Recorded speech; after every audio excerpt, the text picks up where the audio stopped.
Donc vous avez pétri vos deux pâtes.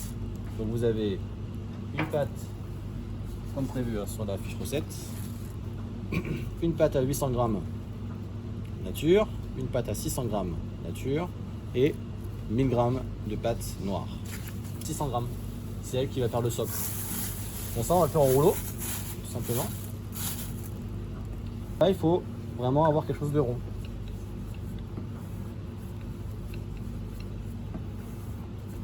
Donc je fais environ un huitième de tour à chaque fois pour garder ma forme la plus ronde possible. On peut se baser un petit peu à ce diamètre là si on souhaite. Hein. Donc on est sur 24 cm. Donc il faut bien appliquer la pâte pour pas qu'elle gonfle irrégulièrement quand ça va surtout au four en fait. Hein. Donc on utilise ça. On y va généreusement.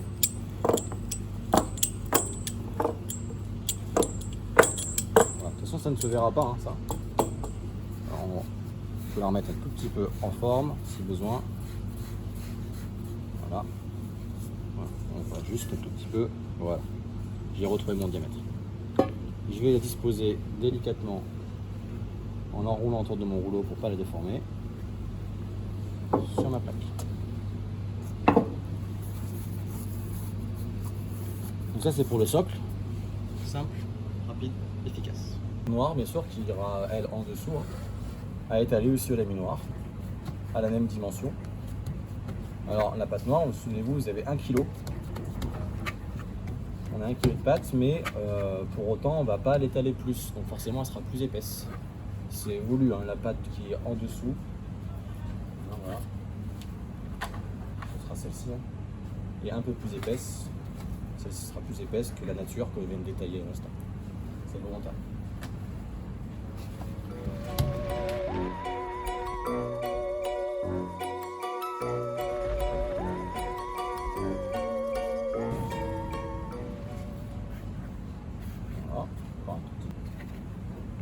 On utilise le rouleau pour la déplacer sur sa plaque. Plaque alu pour l'instant. On va devoir détailler dessus. On vérifie qu'on a suffisamment de pâte. Tout petit peu l'allonger. Alors la pâte à l'encre de sèche a tendance à se rétracter un petit peu plus. C'est normal, c'est l'encre de sèche qui fait ça. Voilà, j'ai un petit peu de marge, un petit centimètre de marge de partout. Hein. Donc là, comme la pâte blanche, un petit peu de surgélateur, histoire de la refroidir bien à cœur. Et après, frigo jusqu'à détaillage. Quoi. Donc après, vous prenez l'autre pâte nature, c'est les 800 grammes, qui vont servir à faire l'abaisse du dessus. Donc vous venez au laminoir, ça peut se faire en rouleau aussi, c'est pas un problème. L'idée c'est juste d'aplatir suffisamment pour que le fantôme passe dessus, quoi. Pas plus.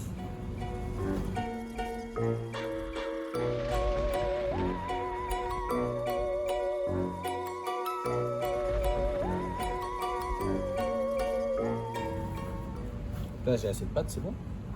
Comme tout à l'heure, hop, je vais prendre mon rouleau. Cette fois-ci j'ai pas besoin de le piquer. Hein.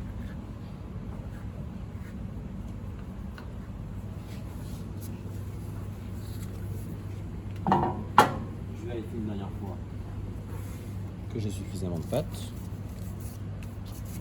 Un petit peu étirer si besoin. Voilà, donc ça c'est bon. Maintenant on va le passer un petit peu au surgélateur pendant 10 minutes, un quart d'heure, voilà, pas plus, hein, 10 minutes suffiront, histoire que ça refroidisse bien à cœur. Après on peut le stocker au frigo aussi. Hein.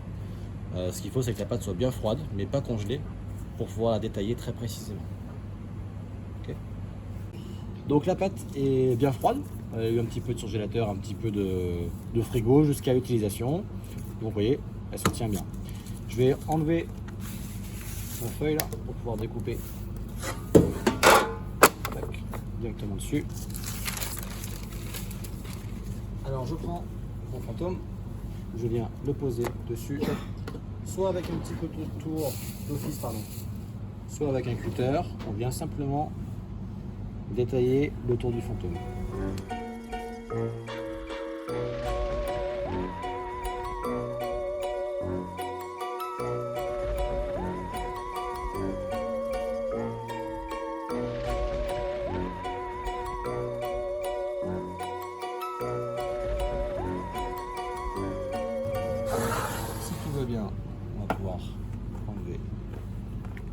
pâte. Alors c'est comme les croissants, hein. Si votre pâte est froide, ça ne se rétracte pas.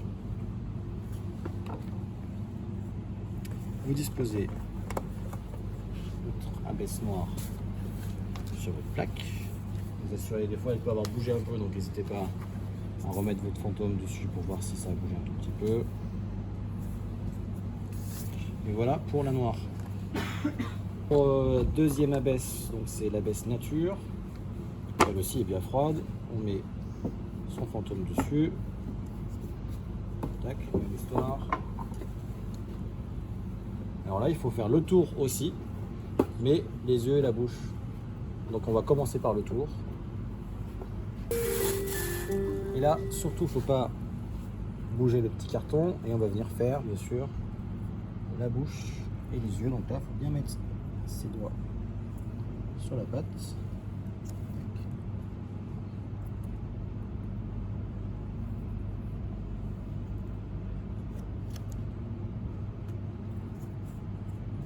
Ça, il faut le garder précieusement.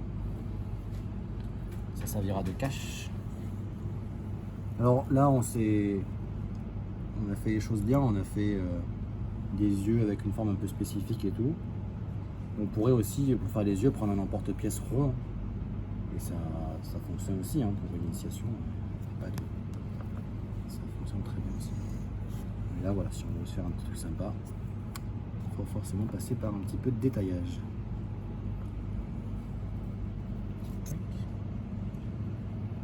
Toujours maintenir bien la pâte qui a tendance un tout petit peu à bouger. On vient récupérer les yeux.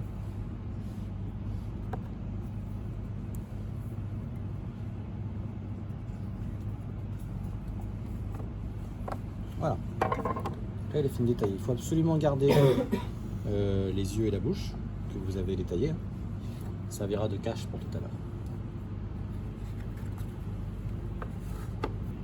Voilà, donc pour le montage, on a le fantôme noir qui était reparti au frigo en attendant. Le nature. Je vais prendre soit un petit peu d'eau, soit un petit pulvérisateur. Je vais mettre un tout petit peu d'eau sur la baisse du dessous. Tant que ma pâte ici est toujours froide, je peux la déplacer sans trop la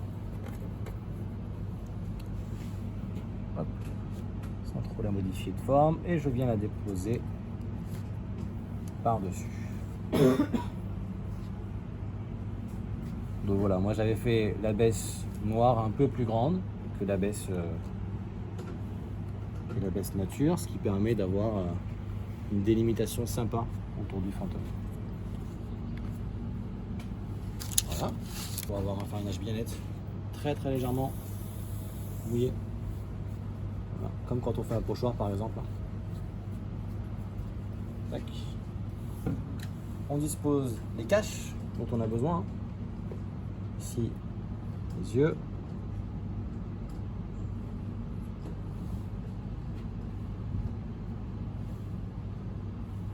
Et la bouche. Voilà. Ok. Un cache pour ne pas trop fariner le noir. Voilà. Et on y va, on se prépare le tamis. Donc on le prépare bien à l'avance, on s'assure que la farine tombe bien régulièrement. Et on va tamiser proprement.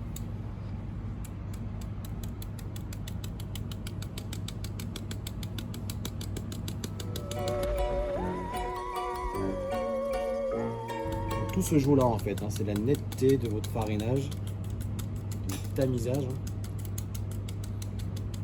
qui fera vraiment toute la différence. Voilà, je vais me dépêcher d'enlever mes caches avant qu'ils soient trop mous. Donc là c'est très délicat.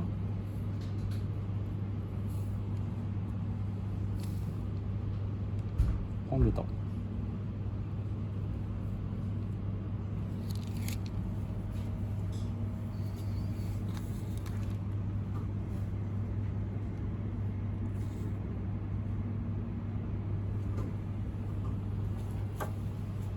finir.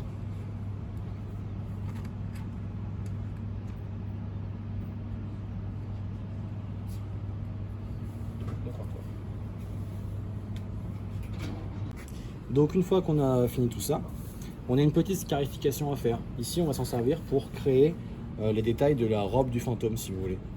Donc là, il faut y aller, il faut être serein, un petit peu avoir visualisé un petit peu là, on va faire les entailles. Et puis voilà, les disposer par rapport, bien les repérer à l'avance. Voilà, on se met son petit décor proche comme ça. Et il faut couper suffisamment profond. D'accord, donc on n'hésite pas à prendre la lame assez basse et il faut des coups de lame francs. Faut pas des... Si vous êtes trop lent, vous allez faire des vibrations comme ça. Donc on y va sereinement. Si vous n'êtes pas parfaitement comme... c'est l'idée qui est intéressante. Voilà. Tac. Ici, je sais que j'ai un départ ici. Qui va venir à peu près faire ça. Pas la peine d'aller trop vite non plus, mais...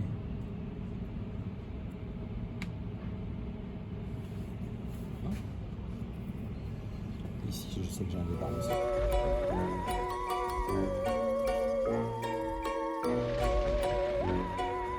Donc là, le fantôme en soi est terminé. On va le mettre au lever, dans une chambre à 25 degrés environ, avec un peu d'humidité. Mais pas trop d'humidité, sinon ça va faire la farine, ça va faire remouiller. Et donc là, on a fait des scarifications. Et ben ça va s'ouvrir en fait. Ça va comme un pain complet si vous voulez, ça s'ouvre pendant l'après. Donc, retour sur notre socle, après avoir mis notre fantôme fariné en pousse, on va terminer le socle. Alors pour ça, on avait des chutes tout à l'heure. On s'est récupéré 200 g de pâte nature, 200 g de pâte noire qu'on a mis en forme légèrement allongée. Et le reste des chutes, j'ai rassemblé, il y a un peu toutes les couleurs.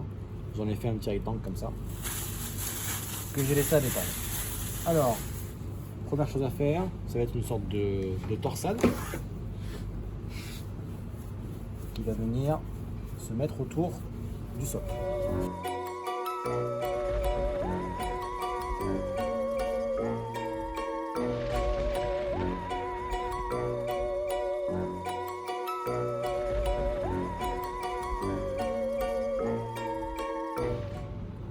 Après, on va une main qui va aller vers le haut, une main qui va aller vers le bas. C'est peut-être plus simple. Alors, ça paraît plus simple en vérité à dire qu'à faire. Bien la serrer pour que vous ayez un maximum d'enroulement comme ça. Et elle aura bien sûr tendance à vouloir se dérouler, c'est normal. Donc il ne faut pas trop lui laisser le choix. Et on va venir l'allonger après suffisamment. Pareil, je remarque à chaque fois l'enroulement. Alors l'objectif c'est d'avoir une torsade suffisamment grande pour faire le tour du socle. Et je viens positionner autour.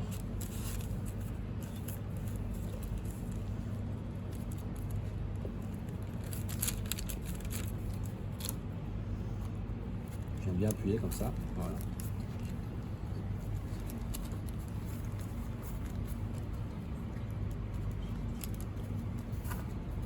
C'est le devant est là. Et puis ce qu'on peut faire après, c'est juste simplement remplir un tout petit peu le milieu avec vos différentes graines, etc. Pavot, ça marcherait très bien. Donc ici, moi, je prends du B1.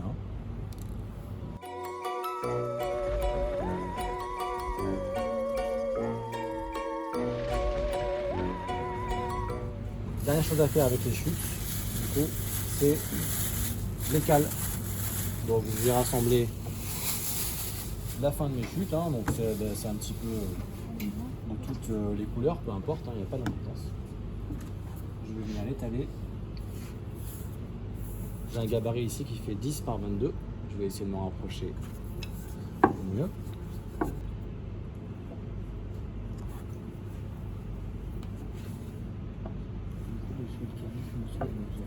Là pour le coup, ce sera les seules chutes qu'on va avoir effectivement. Tout ce que j'enlève là. Et je vais venir bien sûr le couper en deux comme un croissant.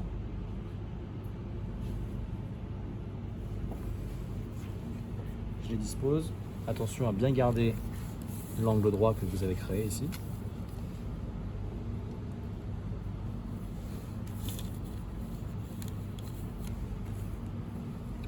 On va à l'ensemble des pièces, socle avec torsade, finition, les deux cales et le fantôme. Tout ça va lever pendant environ 1 heure à 1 heure et demie avant l'enfondement. Après environ 1 heure à 1 heure et demie d'après, suivant la quantité de levure, on voit que le décor est suffisamment levé de par les scarifications qui se sont bien ouvertes.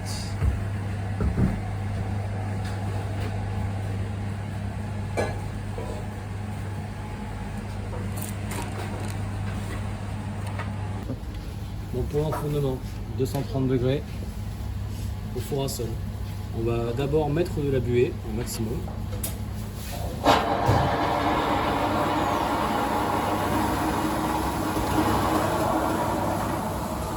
Après on va se dépêcher d'enfourner pour conserver un maximum de vapeur.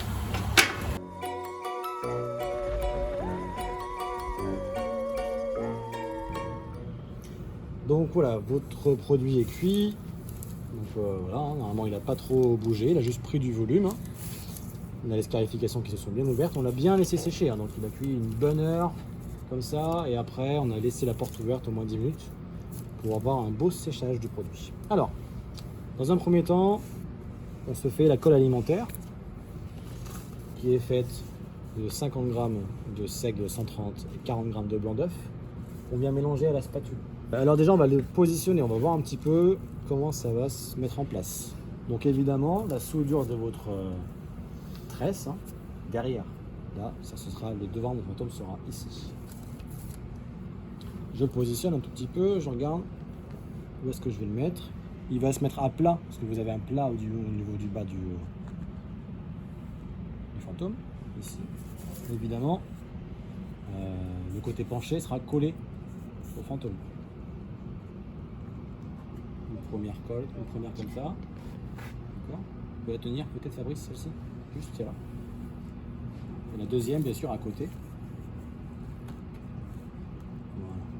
Donc là on sait globalement, tu tiens bien Fabrice? Oui. Si je lâche, globalement ça doit tenir. Donc je vais partir là-dessus.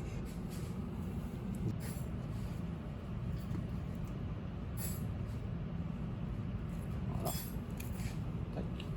Je reprends mon fantôme. Là vous pouvez faire à deux, sans aucun problème. Je le remets bien à plat. Je colle la première. J'appuie fort pour que la colle vienne vraiment coller sur le fantôme. Même chose pour la deuxième. Mais j'appuie fort et je fais glisser comme ça. Voilà.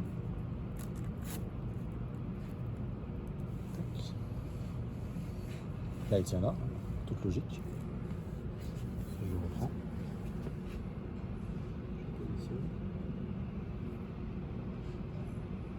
Voilà. Donc là il faut être vigilant quand même pendant quelques minutes, le temps que la colle sèche un tout petit peu.